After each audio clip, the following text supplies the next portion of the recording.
nombre es Sofía Ibarguren y mi padre Damián es pintor.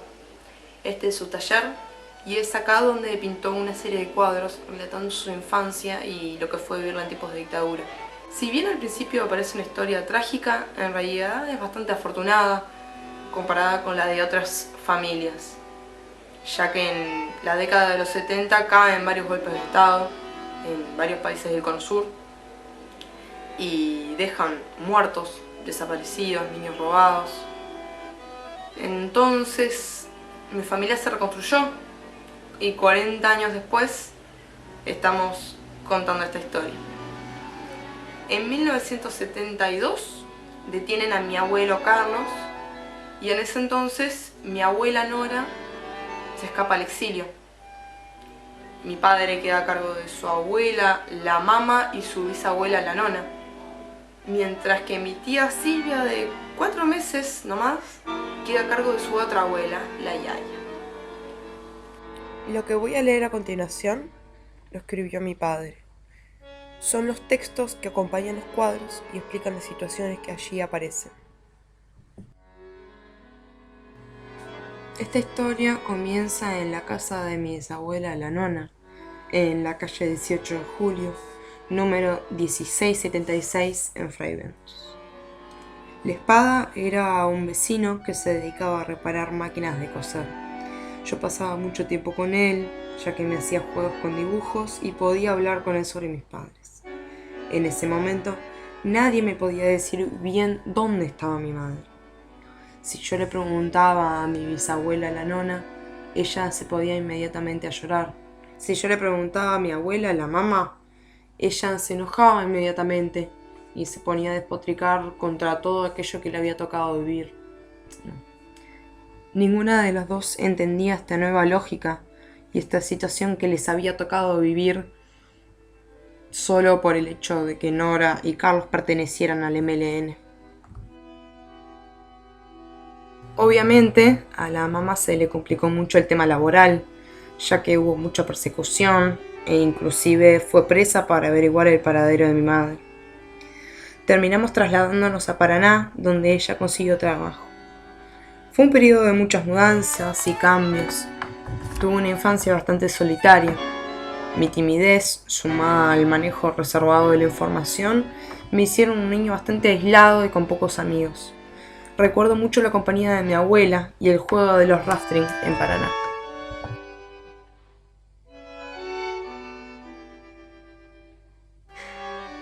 Con mi abuela íbamos cada vez que se podía a la visita al penal de Libertad, donde estaba mi padre preso.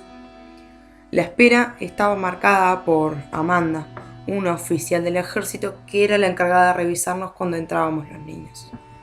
Era un personaje nefasto, odiada y temida por todos. Hoy en día hay mucha gente que la recuerda.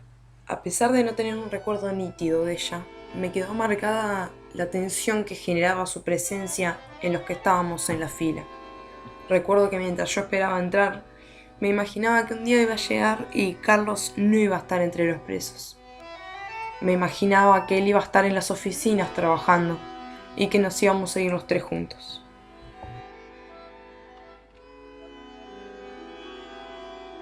En los días de lluvia, la visita la hacíamos en un salón gris, que para mí era gigante, lleno de columnas.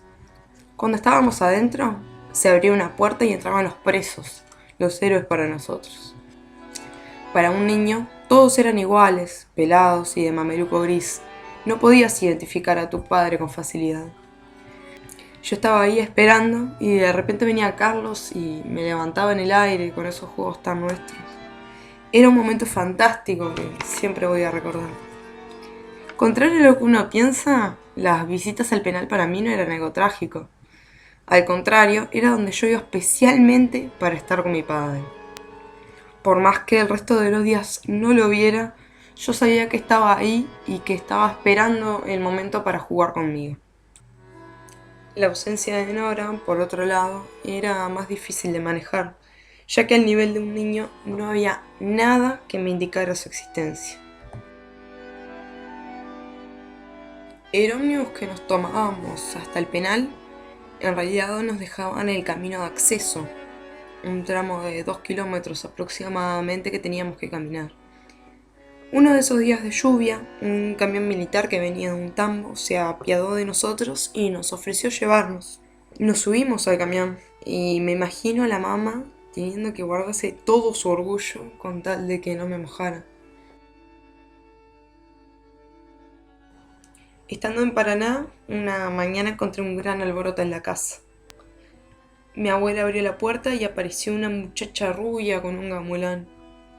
Yo recuerdo que la mamá estaba muy emocionada, lloraba de alegría y la abrazaba. Yo no entendía la situación, inclusive pensé que era una amiga de mi abuela. Sentado en el corredor, vino esa mujer a abrazarme y era mi madre.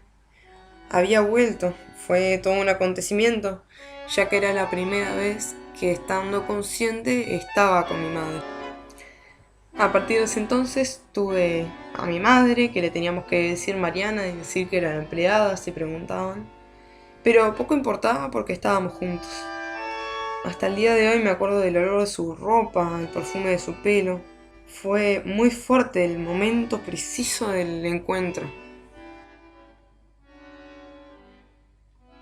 En la visita siguiente fui el encargado de contarle a mi padre que había vuelto a Nora. Me habían dado todas las indicaciones de que tenía que decirle que estaba mamá, pero que nadie podía escuchar, ya que eran secretos de verdad. Estábamos jugando en el arenero, siempre hacíamos 2 pozos y los uníamos por abajo generando un puente. Y mientras estábamos agachados, le dije algo así como que estaba con mamá. Recuerdo su alegría inmensa, pero no poder demostrarla porque estábamos bajo vigilancia.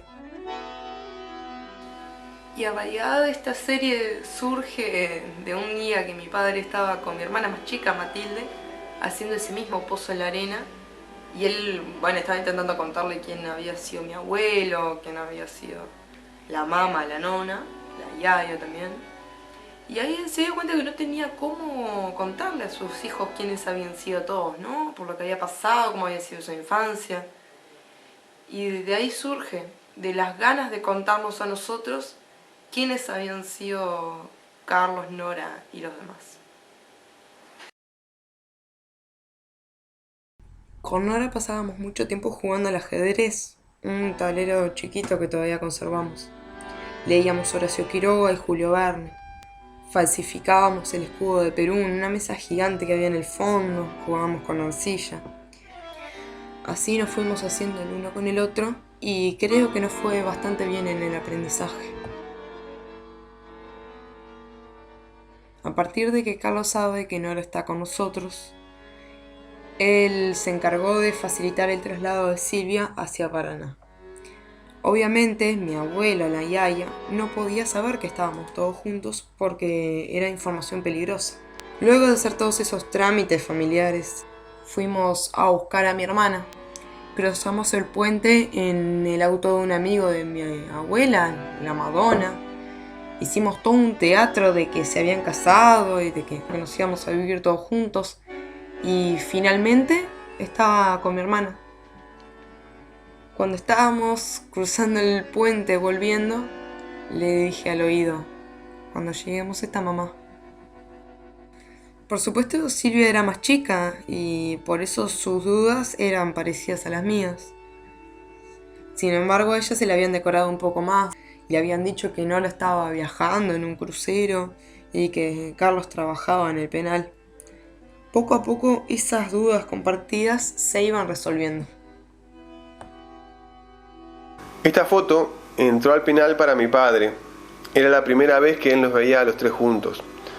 La sacamos en el zoológico de Buenos Aires y para sorpresa de esos fotógrafos ambulantes que andan ahí, Nora se puso de espalda y un poco alejado de nosotros. Por razones de seguridad, obviamente ella no podía aparecer mirando la cámara ni nada porque estaba requerida por la dictadura, ¿no? Entonces tuvimos que fabricar de alguna manera esta extraña foto familiar que es parte de nuestros recuerdos. Finalmente estábamos los 3. Nora, Silvia, de 6 años, y yo, con 8. Junto con la mamá, que siempre estuvo sosteniéndonos a todos. Fue una época de muchos juegos y mucho compañerismo, Iba descubriendo que tenía una hermana y que nos rodeamos de la escuela juntos y hacíamos otras cosas así. La cosa iba mejorando.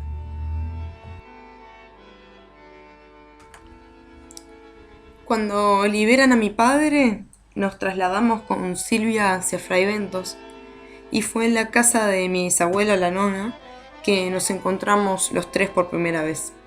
Fue un gran alivio y una gran alegría para nosotros que ella no estuviera en el penal. Tengo el recuerdo de este primer corte de uñas en los escalones del patio de la nona. Él no nos cortó tanto las uñas como lo hacía Nora, y ahí pensamos que íbamos a tener un gran aliado en la convivencia. En el 79, Carlos se reúne con nosotros en Buenos Aires, y al quedarse en Argentina pasa a estar requerido. Tenía que presentarse todas las semanas en la comisaría de Fraiventos. Estábamos con Nora ilegal, con documentación falsa y con mi padre requerido por la dictadura. A pesar de estar los cuatro juntos, todavía teníamos información que no podíamos manejar. Uno de los medios que encontramos para mantenernos fueron las marionetas hechas por Carlos y Nora, que luego vendían en jugueterías de Buenos Aires. Mis padres ya habían tomado la decisión de exiliarnos y ya habían estado buscando asilo político en varios países. Fue así que un día llegó una limusina negra gigante con una bandera argentina de un lado y otra sueca. Nos íbamos para Suecia. Los últimos días en Argentina estuvieron fantásticos. Estaban mis dos abuelas con nosotros y el clima de convivencia y armonía fue el mejor. No sé cuánto sabía la Yaya sobre nuestro traslado, ya que de repente le tuvimos que decir a nuestros amigos y demás que nos íbamos del país. Se planteaba un cambio más, pero como los anteriores sabíamos que era para mejorar. Dejamos la Argentina en un periodo justo muy cruel para miles de familias, con desaparecidos, niños robados, muertos, y nos fuimos para Suecia, donde estuvimos 5 años hasta que en 1985 volvió la democracia en Uruguay, y ahí volvimos. Nuestra familia fue una familia afortunada, no tuvimos que presenciar como niños atrocidades que otros niños sí tuvieron que presenciar. Volvimos todos, estábamos sanos, no había muertos, desaparecidos ni nada. Y a pesar de todo, como dije, esta es una historia con un final feliz.